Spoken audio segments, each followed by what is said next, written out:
Good morning প্রিয় শিক্ষার্থীবৃন্দ, আশা করি সবাই সৃষ্টিকর্তার অশেষ রহমতে ভালো আছো।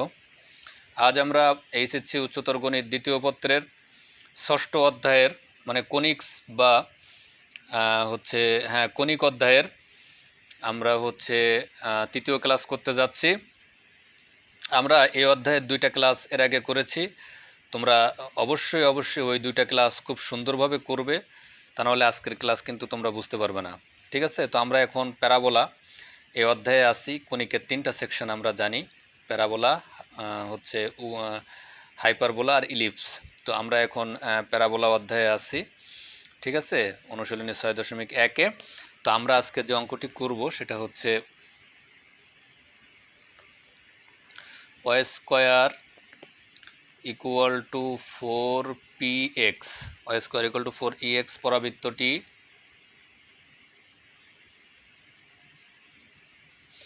পরাবৃত্তটি 3,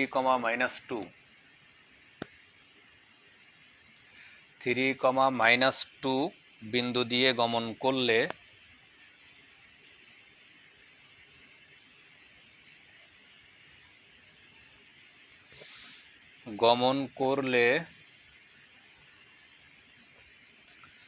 এর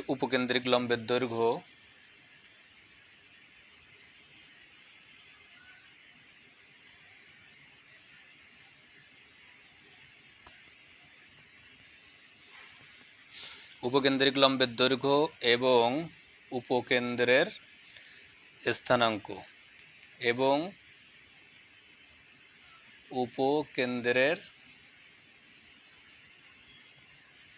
স্থানাঙ্ক নির্ণয় করো।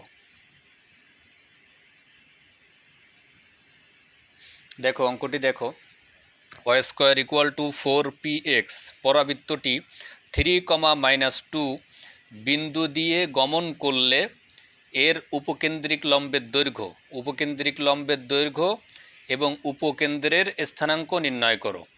ঠিক আছে, এখন দেখো আমি এই পরাবৃত্তটার সমাধান,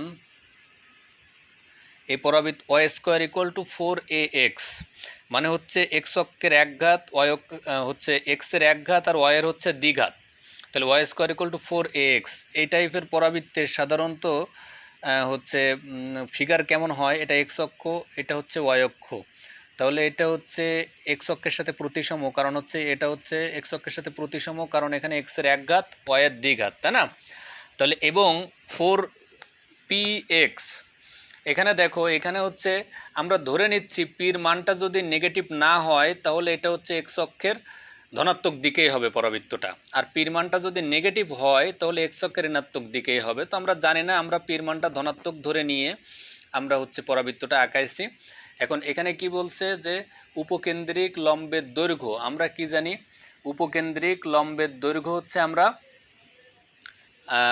4a, আমরা জানি উপকেন্দ্রিক লম্বের দৈর্ঘ্য মানে এটা যদি উপকেন্দ্র হয় এস, এটা যদি হয় উপকেন্দ্র, তার হচ্ছে যে এই যে উপকেন্দ্রিক যে লম্বটা, এই উপকেন্দ্রিক লম্বের দৈর্ঘ্যটা চেয়েছে, উপকেন্দ্রিক লম্বের দৈর্ঘ্য আমরা এটা কি জানি 4a, মোট 4a উপকেন্দ্রিক লম্বের দৈর্ঘ্য, আগের ক্লাসে আমি তোমাদের করিয়েছি। এবং কি বলছে উপকেন্দ্রের স্থানাঙ্ক নির্ণয় করে, এবং এই যে উপকেন্দ্র এস, এইটার এই স্থানাঙ্কটা আমাদের নির্ণয় করতে হবে। তাহলে আমরা কি জানি উপকেন্দ্রের স্থানাঙ্ক, এটা হচ্ছে কি a,0, তাই না? উপকেন্দ্রের স্থানাঙ্ক আমরা কি জানি a,0, এটা হচ্ছে উপকেন্দ্রের স্থানাঙ্ক a,0, আমরা জানি a,0 উপকেন্দ্রের স্থানাঙ্ক, আর উপকেন্দ্রিক লম্বের দৈর্ঘ্য mod 4a। তাহলে কিন্তু আমাদের আসলে এই a এর মানটা দরকার, a এর মানটা হলেই আমাদের অঙ্কটা হয়ে যাচ্ছে। ওকে, তাহলে এখানে Y square equal to 4ax, এখানে a এর জায়গায় দেওয়া আছে p, তার মানে হচ্ছে আমাদের জাস্ট p এর মানটা বের করতে হবে। p এর মানটা বের করলে আমরা a এর মানটা পাবো। এই a এর পরিবর্তে কি দেওয়া আছে p, y square equal to 4px, তার মানে আমাদের এই জাস্ট পির মানটা বের করতে হবে। বের করলে আমরা এর মানটা পাবো, এর মানটা এখানে বসাইলে উপকেন্দ্রিক লম্বের দৈর্ঘ্য পাবো, এখানে বসাইলে উপকেন্দ্রের স্থানাঙ্ক পাবো। ওকে, তাহলে এখন দেখো পরাবৃত্তের যেটা সমীকরণ দেওয়া আছে সেটা হচ্ছে আমাদের কি দেওয়া আছে, দেখো আমরা এখানে লিখব প্রদত্ত পরাবৃত্তের সমীকরণ,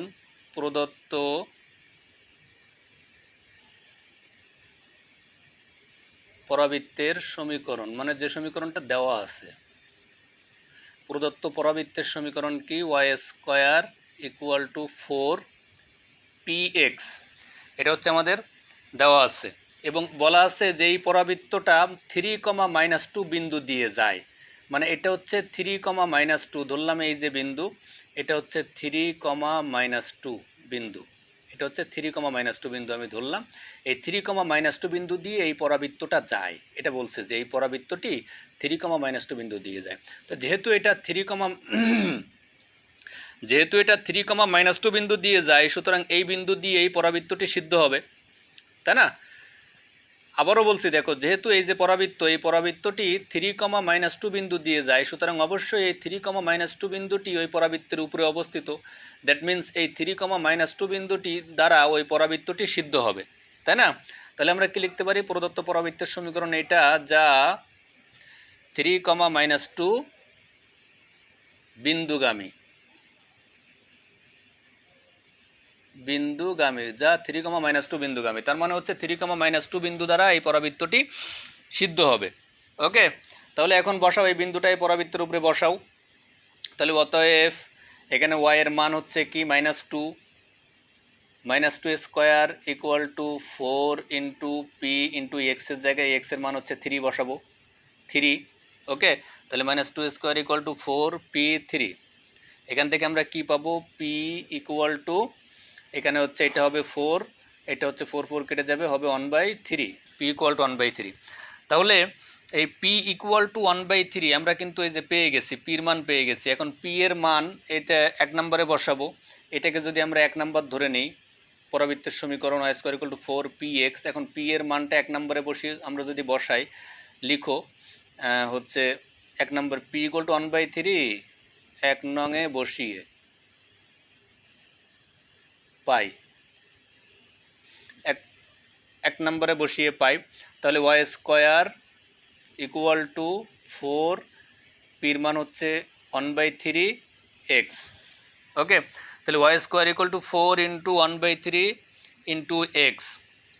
এখন y square equal to 4ax, এখন একে মানে এই যে সমীকরণ y square equal to 4 into 1/3 into x, একে y square equal to 4ax এর সাথে তুলনা করে পাই। তাহলে এই y square equal to 4 into 1/3 into x, একে y square equal to 4x এর সাথে তুলনা করে পাই a ইকুয়াল টু 1/3। ঠিক আছে, তার মানে হচ্ছে কি ওই পি এর মানটাই হচ্ছে এ, এই যে পির মানটা বের করছি এটা ইকুয়াল টু 1/3, তাই না? এটাই হচ্ছে পি এর মানটা এখানে বসাইছি, বসানোর পর এটাকে আবার এইটা y square equal to 4x এর সাথে তুলনা করলে ওই 1/3টাই হচ্ছে এ। তাহলে এটাকে আমরা এ ইকুয়াল টু কী পেলাম? 1/3। ওকে, তাহলে আমাদের দরকার ছিল জাস্ট এ এর মানটা বের করা।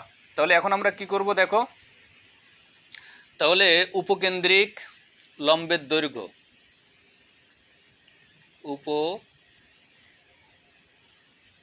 উপকেন্দ্রিক লম্বের দৈর্ঘ্য,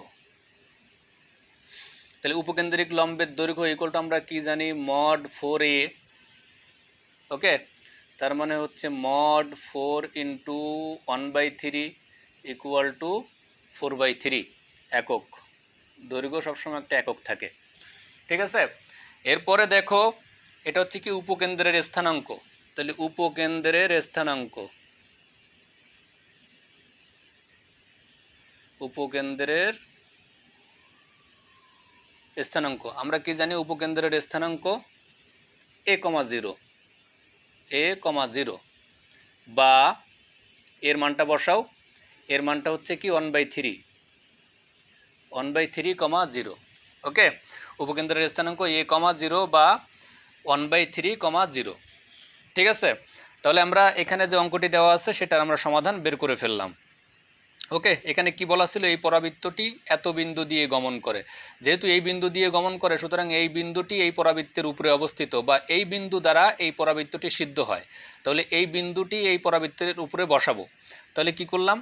এই বিন্দুটি আমরা এই পরাবৃত্তের উপরে বসাইছি। তাহলে এখানে ওয়াই এর জায়গায় -2 এর whole square equal two 4p এক্সের জায়গায় 3, মানে এই বিন্দু দ্বারা এই পরাবৃত্তটি সিদ্ধ করছি। ঠিক আছে, করার পরে আমরা p এর মানটা বের করলাম। p এর মানটা বের করে এই p এর মানটা আমরা আবার এই সমীকরণে বসাইছি, বসে আমরা এই সমীকরণটা পেয়েছি। এটাকে এটার সাথে তুলনা করলে আমরা a পাই 1/3। এখন উপকেন্দ্রিক লম্বের দৈর্ঘ্য mod 4a, উপকেন্দ্রের স্থানাঙ্ক a, 0 বা 1/3, 0। এখন আমরা আরও একটি অঙ্ক করব। দেখো, y square equal to 8x পরাবৃত্তের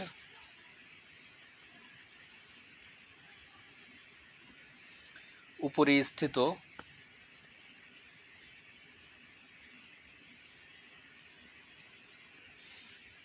কোনো বিন্দুর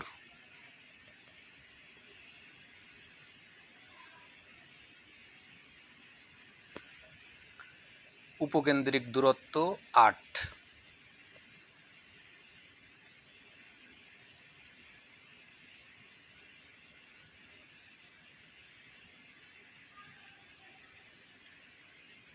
উপকেন্দ্রিক দূরত্ব 8,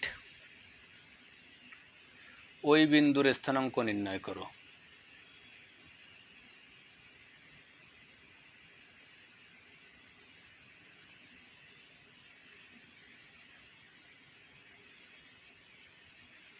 দেখো এখানে কি বলছে, y square equal to 8x পরাবৃত্তের উপরিস্থিত কোনো বিন্দুর y square equal to 8x সমাধান।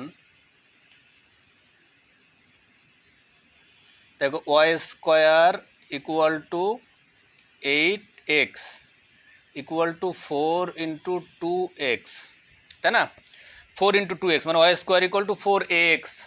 তার মানে হচ্ছে যে চেহারাটা হবে এরকম, এটা x অক্ষ, এটা হচ্ছে y অক্ষ,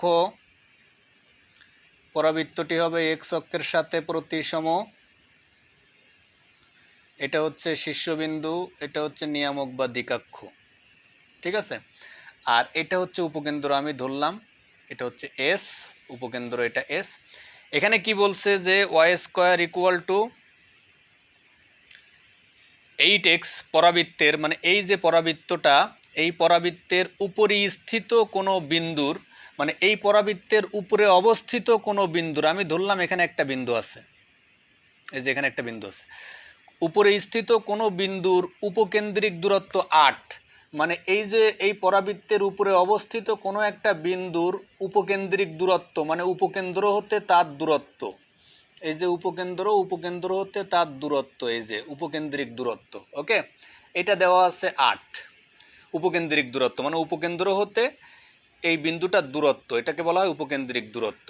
আর পরাবৃত্তের উপরে স্থিত কোনো বিন্দু মানে পরাবৃত্তের উপরে ওই বিন্দুটা আছে, তাহলে এই বিন্দুটা আমি এখানে নিলাম এবং ওটা হচ্ছে উপকেন্দ্র হতে তার দূরত্ব হচ্ছে 8। ওকে, এই যে 8, এই দূরত্বটা হচ্ছে 8। হ্যাঁ, ওই বিন্দুর স্থানাঙ্ক নির্ণয় করো। এখন আমাকে এই যে বিন্দুটা, এই বিন্দুটার স্থানাঙ্ক আমি ধরলাম, এই বিন্দুটা হচ্ছে পি, স্থানাঙ্ক হচ্ছে x, y। এখন আমাকে পি এক্স, ওয়াই বের করতে হবে, মানে এই বিন্দুটা, ওই বিন্দুর স্থানাঙ্ক নির্ণয় করো, আমাকে এই বিন্দুর স্থানাঙ্কটা নির্ণয় করতে হবে। ওকে, তাহলে আমাদের কি দেওয়া আছে, এই যে পরাবৃত্ত, এই পরাবৃত্তের সমীকরণটা দেওয়া আছে এবং বলা আছে যে এই পরাবৃত্তের উপরে কোনো একটা বিন্দুর উপকেন্দ্রিক দূরত্ব, মানে এই পরাবৃত্তের যে উপকেন্দ্র, এখান থেকে দূরত্ব 8, আমাদের শুধু এটুকুই দেওয়া আছে। এখন আমাদের এই পি এক্স, ওয়াই এই বিন্দুটা বের করতে হবে, তার মানে আমাদের এই বিন্দুটাই বের করতে হবে, ওই বিন্দুর স্থানাঙ্ক মানে পি এক্স, ওয়াই বিন্দুর স্থানাঙ্ক আমাদের নির্ণয় করতে হবে। ঠিক আছে, তাহলে এখন দেখো আমরা এখানে এই যে Y square equal to 4ax, একে ওয়াই স্কোয়ার ইকুয়াল টু হচ্ছে, আমরা এখানে লিখি একে Y square equal to 4ax এর সাথে তুলনা করে পাই, কি পাই, a ইকুয়াল টু 2। তাহলে একে Y square equal two 4x এর সাথে তুলনা করে পাই a ইকুয়াল টু 2। ঠিক আছে, তাহলে এখন আমরা আমাদের আসলে আলটিমেট টার্গেট হচ্ছে আমাদের এই বিন্দুটা বের করা। ঠিক আছে, তাহলে এখন একটা জিনিস আমরা এখানে যেহেতু এই বিন্দুটা আমরা ধরে নিব, এই বিন্দুটা আমরা ধরে নিছি, তাহলে আমাদের এখানে লিখতে হবে, ধরি পরাবৃত্তের উপর কোনো একটি বিন্দু পি এক্স, ওয়াই, এটা আমরা এখানে লিখব। ধরি পরাবৃত্তের উপরস্থ কোনো একটি বিন্দু পি এক্স কমা ওয়াই, অথবা লিখতে পারি পরাবৃত্তের উপর যে কোনো একটি বিন্দু পি এক্স কমা ওয়াই। এটা আমরা লিখব পরাবৃত্তের উপর যে কোনো একটি বিন্দু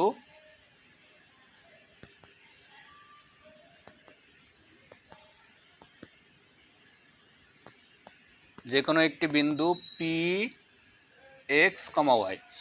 ধরি পরাবৃত্তের উপর যে কোনো একটি বিন্দু পি এক্স কমা ওয়াই। ওকে, এরপরে দেখো এটা হচ্ছে আমাদের কি দ্বিকাক্ষ বা নিয়ামক, এটা হচ্ছে দ্বিকাক্ষ বা নিয়ামক। তাহলে এরপরে আমি বাকি যেটুকু বলবো তোমাদের, এটুকু তোমরা এখানে অঙ্কে লিখতে পারো, না লিখলেও কোনো সমস্যা নাই, ঠিক আছে। এটা হচ্ছে কি, এটা হচ্ছে এসপি যোগ করি, আমি অলরেডি যোগ করে দিচ্ছি। এই যে এস মানে হচ্ছে উপকেন্দ্র আর হচ্ছে পি, এসপি যোগ করি। এখন এই পি বিন্দু হতে দ্বিকাক্ষের উপরে, পি বিন্দু হতে দ্বিকাক্ষের উপরে পি এম লম্ব আঁকি, দ্বিকাক্ষের উপরে এবং এক্স অক্ষের উপরে পি এন লম্ব আঁকি। ওকে, তাহলে এই পি বিন্দু হতে দ্বিকাক্ষের উপরে পি এম আর এক্স অক্ষের উপরে পি এন, এটা হচ্ছে এস, এটা হচ্ছে এস, এটা হচ্ছে ফোকাস উপকেন্দ্র, এটা হচ্ছে এন, পি এন লম্ব আঁকি। তাহলে এটুকু তোমরা এখানে লিখতে চাইলেও লিখতে পারো, না লিখলেও হবে, সমস্যা নাই, এখানে শুধু আঁকাইলেই হবে। তাহলে পি বিন্দু হতে দ্বিকাক্ষের উপরে পি এম এবং এক্স অক্ষের উপরে পি এন লম্ব আঁকি। ওকে, এখন দেখো আমি কিন্তু প্রথম ক্লাসে আমি তোমাদের বলেছি যে কণিকের সংজ্ঞায় বলেছি যে পরাবৃত্তের ক্ষেত্রে S P divided by P M equal to E. এই পরাবৃত্তের ক্ষেত্রে ইর মানটা হচ্ছে 1। প্রথম ক্লাসে তোমরা যদি এটা না মনে পড়ে তাহলে প্রথম ক্লাস তোমাদের আবার দেখতে হবে। SP divided by P M equal to E মানে উৎকেন্দ্রিকতা পরাবৃত্তের ক্ষেত্রে 1, উৎকেন্দ্রিকতার মান হচ্ছে 1, ইর মানটা হচ্ছে 1 পরাবৃত্তের ক্ষেত্রে। তাহলে পরাবৃত্তের ক্ষেত্রে SP divided by P M equal to 1।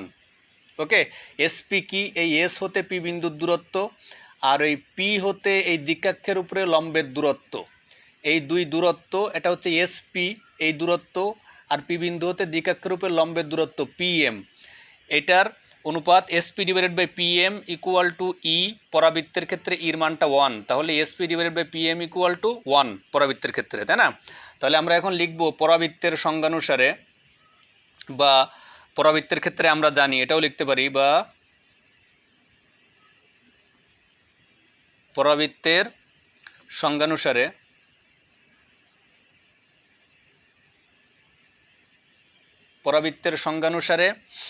বা পরাবৃত্তের ক্ষেত্রে আমরা জানি SP divided by P M equal to 1। এটাকে আমরা কি লিখতে পারি, SP equal to P M, direct আমরা এই লাইনটাই লিখব, SP equal to P M পরাবৃত্তের ক্ষেত্রে আমরা জানি। আচ্ছা, এদিকে একটু খেয়াল করো, যেহেতু এটা পরাবৃত্ত, তাহলে এটা হচ্ছে শীর্ষবিন্দু, তাহলে এটা হচ্ছে শীর্ষবিন্দু মানে হচ্ছে এটার স্থানাঙ্ক হচ্ছে 0 0। তাহলে আমি এখানে যে পি বিন্দুটা ধরেছি এবং তার ভুজ ধরেছি এক্স আর কোটি ধরেছি ওয়াই, তাহলে এখান থেকে এই যে আমি শীর্ষবিন্দুটা যদি আমি এ ধরি, আর এখানে হচ্ছে এটা হচ্ছে Z, M Z, Z prime হচ্ছে দ্বিকাক্ষ আমি ধরলাম। তাহলে এখান থেকে এ হতে এন পর্যন্ত, যেহেতু এটা হচ্ছে পি এক্স কমা ওয়াই বিন্দু এবং এখান থেকে এই যে পি এনটা এক্স অক্ষের উপর লম্ব, তাহলে এখানে এটা হচ্ছে এ হচ্ছে শীর্ষবিন্দু, এ হতে এন পর্যন্ত এই দূরত্বটা হচ্ছে এক্স, আর এন হতে পি পর্যন্ত এই দূরত্বটা হচ্ছে ওয়াই, কারণ এটা হচ্ছে এই বিন্দুটা হচ্ছে পি এক্স কমা ওয়াই। এটা যদি শীর্ষবিন্দু হয় তাহলে এক্স অক্ষ বরাবর দূরত্ব হচ্ছে ভুজ আর ওয়াই অক্ষ বরাবর দূরত্ব হচ্ছে কোটি, তাই না? তাহলে এখান থেকে এই পর্যন্ত এই দূরত্বটা হচ্ছে, এই যে এখান থেকে এই পর্যন্ত এই দূরত্বটা হচ্ছে এক্স, আর এখান থেকে শুরু করে এই পর্যন্ত এই দূরত্বটা হচ্ছে ওয়াই। ওকে, আবার আমরা দেখো, আমরা কিন্তু আরও একটা জিনিস জানি যে এটা যদি শীর্ষবিন্দু হয়, এখান থেকে ফোকাসের দূরত্ব হচ্ছে এ, আর এখান থেকে এই যে জেড বিন্দুর দূরত্ব এটাও কিন্তু এ। তাই না, দূরত্ব এখান থেকে এই যে জেড বিন্দু মানে হচ্ছে দিকাক্ষের যে রেখা, এই রেখার এই যে এখান থেকে দূরত্ব হচ্ছে এ, আবার এখান থেকে ফোকাসের দূরত্ব হচ্ছে এ। ওকে, তাহলে এখন দেখো আমরা কি লিখছি, এসপি ইকুয়াল টু পিএম। এখন দেখো এদিকে একটু খেয়াল করো, এখান থেকে যেহেতু এই বিন্দু থেকে এই রেখার উপরে লম্ব, তাহলে পিএম যা এখান থেকে এন জেড একই দূরত্ব, কারণ এটা হচ্ছে লম্ব, এটা লম্ব, আবার এটাও লম্ব, তাই না? তাহলে এই যে দূরত্ব এখান থেকে এই যে দূরত্বের মানটা, এইটা সমান আমরা কি লিখতে পারি, এন জেড, একই দূরত্ব। ওকে, কারণ এটা একটা লম্ব রেখা, তাহলে এন জেড যা পিএম তাই। তাহলে আমরা এখানে লিখব SP equal two N Z, N Z, SP equal two N Z. এখন এদিকে খেয়াল করো, এই যে এন জেড তার মানে হচ্ছে এ Z plus A N. N Z এখান থেকে এই দূরত্বটা, এখান থেকে এই দূরত্বটা আমি যদি ভেঙে লিখি তাহলে A Z plus A N আমরা লিখতে পারি। তাহলে এখানে এন জেডটাকে যদি আমরা ভেঙে লিখি তার মানে Z A plus A N. তো আমি জেড এ না লিখে আমি লিখছি A Z plus A N, তাহলে A Z plus A N. Okay, তাহলে এখানে A Z plus A N, তাহলে এসপি ইকুয়াল টু, এখন দেখো এই যে এসপি, এই এসপি এর মানটা কিন্তু দেওয়া আছে, এই যে এস হতে পি বিন্দুর যে দূরত্ব, এই এসপির মানটা কিন্তু 8 দেওয়া আছে এখানে, এই যে 8, এসপি ইকুয়াল টু 8, উপকেন্দ্রিক দূরত্ব 8। তাহলে এখানে এসপি ইকুয়াল টু আমরা কি জানি, 8 আমাদের দেওয়া আছে, 8 ইকুয়াল টু এ জেড। এই যে আমি কি বললাম, এই যে এ বিন্দু হতে ফোকাসের যে দূরত্ব এ, আবার এ বিন্দু হতে এই যে জেড বিন্দুর দূরত্ব, যেহেতু এটা দ্বিকাক্ষ বা নিয়ামক রেখা, জেড বিন্দুর দূরত্ব এ, তাই না? তাহলে এখান থেকে এ জেড ইকুয়াল টু আমরা কি জানি, এই যে এ ইকুয়াল টু আমরা কি বের করে রাখছি, 2। এই পরাবৃত্তের এ ইকুয়াল টু আমরা 2 বের করে রাখছি। তাহলে এই দূরত্বটা হচ্ছে কি এ, আমরা 2টা পরে লিখবো এ প্লাস, আর এ এন, এই যে দেখো এ এন সমান আমি লিখে রাখছি এক্স, এই শীর্ষবিন্দু হতে এন বিন্দুর দূরত্ব এটা হচ্ছে এক্স, আর এন পি এই রেখাটার দূরত্ব হচ্ছে ওয়াই। তাহলে এ এন ইকুয়াল টু আমরা কি বের করে রাখছি, এক্স, এ এন, তাহলে এটা ইকুয়াল টু এক্স। ওকে, তাহলে এখন দেখো এটা হচ্ছে 8 ইকুয়াল টু এর মানটা আমরা বের করে রাখছি 2 প্লাস এক্স, তাহলে অতএব এখান থেকে আমরা এক্স কি পাবো, এক্স ইকুয়াল টু 6। ঠিক আছে, তাহলে আমরা এখানে কি পেলাম, x equal two 6। X equal two 6 মানে আমরা কিন্তু এই বিন্দুর ভুজ পেয়ে গেছি, আমাদের কিন্তু এই বিন্দুটাই বের করতে হবে, পি এক্স কমা ওয়াই। এখান থেকে আমরা এক্স পেয়ে গেছি, তার মানে এই বিন্দুর ভুজ পেয়ে গেছি। এখন এক্সের মানটা যদি আমি এই সমীকরণে বসাই দিই, মানে এই যে পরাবৃত্তের যে সমীকরণ, এই সমীকরণে যদি আমি বসাই তাহলে ওয়াইয়ের মানটা পাবো, তাই না? তাহলে এক্সের মান 1 নম্বরে বসিয়ে পাই, এটা হচ্ছে 1 নম্বর। তাহলে এক্সের মান 1 নম্বরে বসিয়ে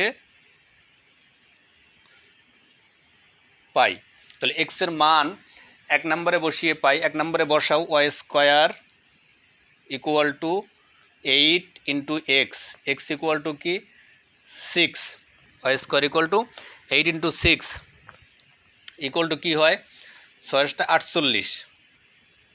তাহলে ওয়াই স্কোয়ার ইকুয়াল টু 48 আমরা পাই। ওকে, তাহলে এখন হচ্ছে আবার এটাকে যদি আমি রুটের ভিতরে হচ্ছে, যেহেতু এটা রুটের ভিতরে যাবে, তাহলে এখানে এখানে না, আমি এখানে করি। তাহলে এখানে y equal to root over এই 48টাকে যদি আমি ভাঙি তাহলে 3 × 16 = 48, তাই না? 16 রুটের ভিতরে কি থাকবে, ওয়াই ইকুয়াল টু 3 × 16 = 48। তাহলে আমরা এখানে রুটের ভিতরে 16 × 3 করতে পারি। তাহলে এটা যদি আমরা করি তাহলে আমরা কি পাবো, +-4√3। ওকে, তার মানে হচ্ছে এটা হচ্ছে যে 16কে রুট করলে 4√3, তাহলে আমরা কি পাবো, ওয়াই ইকুয়াল টু +-4√3। ঠিক আছে, এটা কি, এটা হচ্ছে কোটির মান, ওয়াই এর মান +-4√3, আর এক্স এর মান 6। ঠিক আছে, তাহলে কি বলবো, ওই বিন্দুর স্থানাঙ্ক নির্ণয় করো। অতএব আমরা কি লিখতে পারি, অতএব নির্ণেয় বিন্দুর স্থানাঙ্ক, এখানেই লিখি, আচ্ছা এখানে লিখি, অতএব একটু উপরে উঠাই, অতএব নির্ণেয় বিন্দুর স্থানাঙ্ক,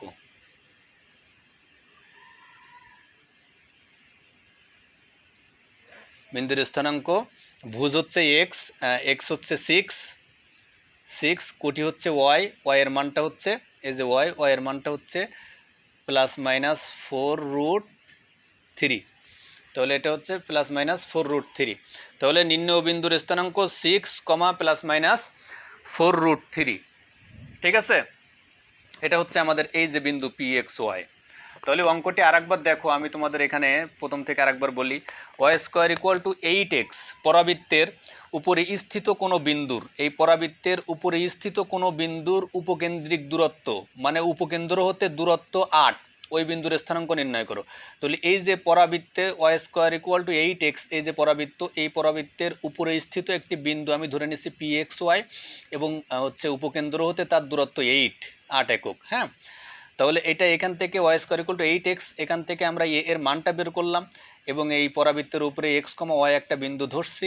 এখন এই পি বিন্দু হতে এই যে দিকাক্ষের উপর PM এবং x অক্ষের উপরে PN লম্ব আঁকলাম। তাহলে এখানে PM সমান আমরা লিখতে পারি NZ।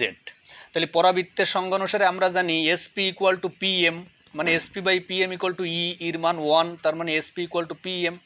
তাহলে এখানে PM সমান আমি লিখছি NZ, আবার NZ সমান AZ + AN।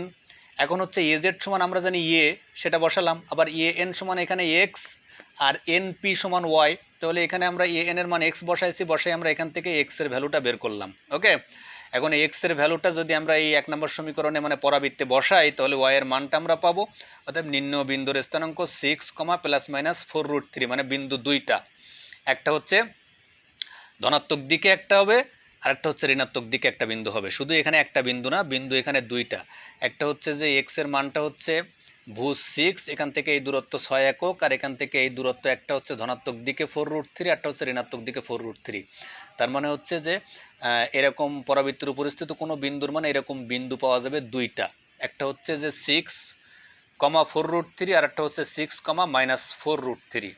ঠিক আছে, দুইটা বিন্দু পাবো আমরা আমরা এখানে জাস্ট একটা বিন্দু ধরে নিচ্ছি, কিন্তু বের হয়েছে কিন্তু আমাদের দুইটা বিন্দু। ঠিক আছে, তো মাই ডিয়ার স্টুডেন্টস, আজ এ পর্যন্তই। তোমাদের কিছু হোমওয়ার্ক থাকবে, তোমরা বাসায় অবশ্যই এই হোমওয়ার্কগুলো প্র্যাকটিস করতে হবে, মাস্ট বি। এবং আমি তোমাদের খাতা দেখব, নোট খাতা দেখব। হ্যাঁ, নোট খাতায় না থাকলে কিন্তু তোমরা তো পানিশমেন্ট জানো, আমার পানিশমেন্ট অবশ্যই তোমাদের মনে আছে। তো তোমাদের হোমওয়ার্ক থাকবে হচ্ছে যে অনুশীলনী 6.1-এর 5-এর 1, তারপরে হচ্ছে 6-এর 1, উদাহরণ 7। অনুশীলনী 6.1-এর আগে যে উদাহরণ আছে সেই উদাহরণ 7, আর হচ্ছে 5-এর 1 আর 6-এর 1। অনুশীলনী 6.1-এর 5-এর 1, 6-এর 1 আর উদাহরণ 7। এই অঙ্কগুলো তোমাদের হোমওয়ার্ক থাকবে, বাসায় অবশ্যই সুন্দর করে খাতায় নোট করে রাখবে। ওকে, এই অঙ্কগুলো এই নিয়মেরই অঙ্ক, যে নিয়মে অঙ্ক আমি এখন তোমাদের করাইছি। ওকে, ধন্যবাদ সবাইকে, সবাই ভালো থাকবে, সুস্থ থাকবে।